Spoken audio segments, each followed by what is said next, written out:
Self improvement सुनकर ही दिमाग में बहुत कुछ आ जाता है कि पता नहीं ये कितनी बड़ी चीज़ है, कैसे करना होता है, कब तक करना होता है, मुझसे ये हो पाएगा भी या नहीं।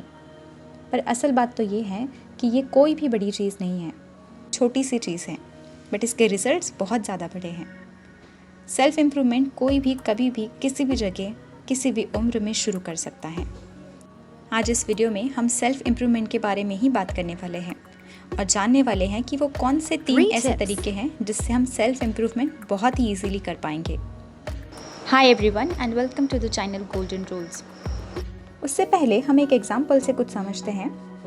हमने देखा है कि एक पत्थर और एक पत्थर की मूर्ति में क्या फ़र्क होता है। दोनों पहले सेम ही होते हैं, पर एक पत्थर को हर दिन थोड़ा थोड़ा तराशा जाता है।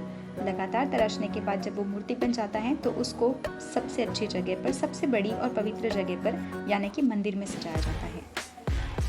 और वहीं जो दूसरा पत्थर है जिस पर कोई काम नहीं किया जाता, वो वहीं का वहीं रह जाता है। और इंटरेस्टिंग बात तो ये है कि हम इंसान डिसाइड करते हैं कि हमें कौन से पत्थर को मूर्ति में बनाना है और कौन से पत्थर को मंदिर में सजाना है। ये तो हुई पत्थर की बात, लेकिन हम इंसान सेल्फ इम्प्रूवमेंट के लिए इस तरीके की किसी की चॉइस पर डिपेंड नहीं रह सकते। ये हमारी खुद की चॉइस होनी चाहिए और ये हमारी खुद की ही चॉइस होती है। सेल्फ इम्प्रूवमेंट करने के लिए हमें कोई नहीं कहेगा। आइए हम सेल्फ इम्प्रूवमेंट के मतलब को समझते हैं। सेल्फ इम्प्रूवमेंट का मतलब होता है कि आज प्रेजेंट में हम जैसे हैं उससे थोड़ा बेहतर फ्यूचर में रहे।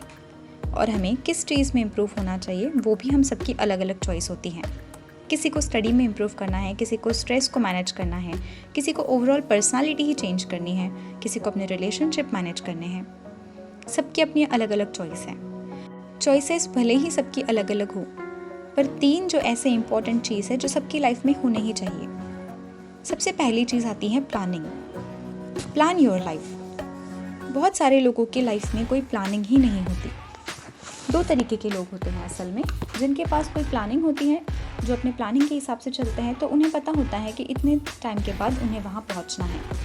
लेकिन जिन लोगों के जीवन में कोई प्लानिंग ही नहीं होती, उन्हें पता ही नहीं होता कि पहुँचना कहाँ है। ज़रा सोच कर देखो, आप किसी ट्रेन में बैठे हो और अचानक से अनाउंस हो जाता है कि आज से प्लानिंग बंद। सोचो वो ट्रेन कहाँ पहुँचेगी। उस ट्रेन के पास तो अगला स्टेशन का पता ही नहीं है, प्लानिंग ही नहीं है, कितने बजे कहाँ पहुँचना है, ये सब कुछ ख़त्म हो चुका है, तो वो ट्रेन कहीं नहीं पहुँचेगी। इस तरीके से हमारी लाइफ को भी हमें प्लान करना चाहिए। इसे शुरू करने के लिए बहुत ज़्यादा कुछ करने की ज़रूरत नहीं होती। इसे शुरू करने के लिए हमें बहुत ज़्यादा कुछ प्लानिंग करनी है, बहुत कुछ डेटा एनालिसिस करना है, ऐसी कोई बड़ी चीज़ नहीं करनी है। हम हमारे जीवन के 6 महीने, आने वाले 3 या 6 महीने अभी से प्लान कर सकते हैं। स्टूडेंट हैं तो अपनी स्टडी प्लान कर सकते हैं, किसी प्रोफेशन में हैं तो अपना बिजनेस प्लान कर सकते हैं, या दूसरी चीज़ें। अकॉर्डिंगली हमें वो प्लानिंग करनी चाहिए। प्लानिंग से हम कहीं पहुँचेंगे ये निश्चित हो जाता है।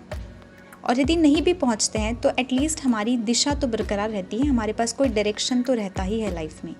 इसीलिए प्लानिंग बहुत इंपॉर्टेंट। और पता है प्लानिंग करना क्यों इतना ज़्यादा ज़रूरी है? क्योंकि साइंस ने ये प्रूव कर दिया है कि विदाउट प्लानिंग हम कुछ अचीव नहीं कर सकते। दूसरी चीज़ हम यहाँ देखते हैं गुड हैबिट्स। हमारे पास 2 तरीके के हैबिट्स होते हैं, जिसे हम गुड हैबिट और बैड हैबिट कहते हैं। गुड हैबिट्स हमें पता होती है कि ये चीज़ करने से हमें फ़ायदा होगा। बहुत सारी ऐसी गुड हैबिट्स हैं, लेकिन हम वो करते नहीं हैं। तो उन गुड हैबिट्स को करने का इनिशिएटिव ले। कोई बहुत ज़्यादा चेंज नहीं करना है एक दिन में, आप चाहे तो छोटी छोटी चीज़ों से शुरुआत कर सकते हैं। हम सभी में कोई ना कोई स्किल ज़रूर होता है। अगर वो स्किल हम में है तो उस स्किल को हमें एफिशिएंट बनाना चाहिए, हमें उस स्किल पर काम करना चाहिए। ये चीज़ हमें प्रैक्टिस से मिलेगी।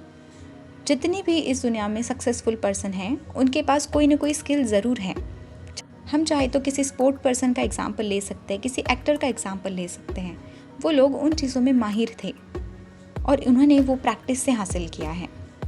ये चीज़ एक दिन में नहीं होती है। एक दिन में ना ही कोई चीज़ बदल सकती है और ना ही हम उसे बदल भी पाएंगे एक ही दिन में, पर ये चीज़ रोज़ थोड़ा थोड़ा प्रैक्टिस करने से ही बदलती है।